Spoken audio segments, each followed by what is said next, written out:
ایک عورت اپنی یتیم بھتیجی پر ظلم کے پہاڑ توڑتی اور اسے روکھی سوکھی روٹی دیتی۔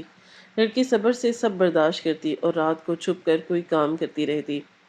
جب عورت پر فارج گرا تو سگی بیٹیوں نے بھی منہ موڑ لیا اور وہی لڑکی اس کی خدمت کرتی رہی۔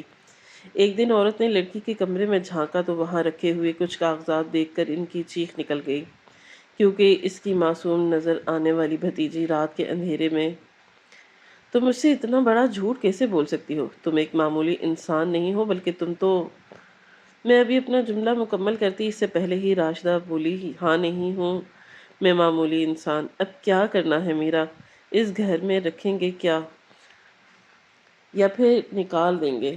ایک بات یاد رکھیے گا، آپ کے اس دنیا میں میرے علاوہ اور کوئی خیال نہیں رکھ سکتا، اس لیے اپنی زبان کو بند رکھے اور جو جیسے چل رہا ہے اس کو چلنے دیں۔ میرے ہاتھ میں وہ تمام تر کاغذات موجود تھے جو اس وقت راشدہ کو حوالات کے پیچھے پہنچا سکتے تھے۔ اس نے آگے بڑھ کر مجھ سے کاغذات چھین لیے تھے اور دروازے کی طرف اشارہ کرتے ہوئے بولی: اب آپ یہاں سے چلی جائیں، آپ کے حق میں یہی بہتر ہوگا۔ مزید یہاں کوئی تماشا نہیں چاہتی۔ جبکہ میں بنا کچھ بھی کہے جھکے کندھوں کے ساتھ باہر آ گئی تھی۔ ابھی بھی میری ایک آنکھ فالج کی وجہ سے ٹیڑھی تھی، لیکن اب میں اس قابل ہو گئی تھی کہ چلنے پھرنے لگی تھی۔ لاؤنج میں بالکل خاموش ہو کر بیٹھ گئی تھی۔ دل دماغ بالکل کام نہیں کر رہا تھا۔ میری معصوم نظر آنے والی بھتیجی ایسا کام کرتی ہوگی، میں نے خواب میں بھی نہیں سوچا تھا۔ وہ مجھے بہت نیک لگتی تھی۔ 5 وقت کی نماز ادا کرنا، رمضان کے پورے روزے رکھنا، تہجد پڑھنا، قرآن پاک پڑھنا، اس جیسی شریف لڑکی میں نے اپنی پوری زندگی میں نہیں دیکھی تھی۔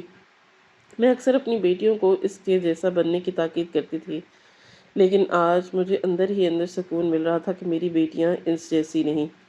کچھ دیر گزر جانے کے بعد میری نظر موبائل فون پر گئی جو سامنے ٹیبل پر ہی رکھا تھا۔ کیا مجھے اسے اٹھا کر پولیس کی اطلاع کرنی چاہیے؟ مجھے ایک اچھے شہری ہونے کا ثبوت دینا چاہیے، لیکن اچانک ہی مجھے وہ سب یاد آتا تھا جو اس نے میری بیماری کے وقت کیا تھا۔ فجر کے وقت میرے لیے جاگنا، میرا خیال رکھنا، مجھے وقت پر کھانا دینا، یہاں تک کہ میری گندگی صاف کرنا، وہ تمام کام بنا ہچکچائے کرتی تھی۔ اپنے ہاتھوں سے کھانا کھلاتی، میرے ساتھ بیٹھ کر مجھے کہانیاں سناتی، غزلیں سناتی تھی، اس کے علاوہ شعر و شاعری سناتی، صرف اس لیے کہ میں خود کو اکیلا محسوس نہ کروں۔ گھنٹوں بیٹھ کر میرے پاس تلاوت کرتی تھی۔ ان تمام تر چیزوں پر سے مجھے بہت سکون ملتا اور مجھے اپنا آپ انسان لگتا تھا، ورنہ فالج کے 2 دن ایسے تھے جیسے عذاب ہو۔ میری بیٹیوں نے بھی مجھ سے منہ پھیر لیا تھا۔ شوہر ایک لڑکی کے ساتھ افیئرز چلانے میں مصروف ہو گئے تھے۔ یہی میری بھتیجی تھی جس نے مجھے میری زندگی کے طرف لانے پر مجبور کیا تھا۔ مجھے اس کے خلاف جانا چاہیے۔ ابھی میں انہی سب خیالات میں گم تھی جب اچانک راشدہ باہر آئی تھی۔ اس کے ہاتھ میں سوٹ کیس موجود تھا، چہرے پر ماسک، سر پر ٹوپی اور بڑا لانگ کوٹ پہنا ہوا تھا۔ اس کے پاس ایک ایسے حسین کپڑے کہاں سے آئے، میں صرف سوچ کر رہ گئی تھی۔ وہ میرے قریب آئی تھی اور بولی: آپ اب اپنے پاؤں پر کھڑی ہو چکی ہیں، چل پھر سکتی ہیں۔ اب میں یہاں سے چلی جانا چاہتی ہوں۔ ویسے بھی آپ کو میرا سچ پتہ چل ہی گیا ہے۔ اگر آپ خاندان میں کسی کو بتانا چاہیں تو مجھے کوئی اعتراض نہیں، کیونکہ میں یہ شہر نہیں بلکہ یہ ملک ہی چھوڑ کر جا رہی ہوں۔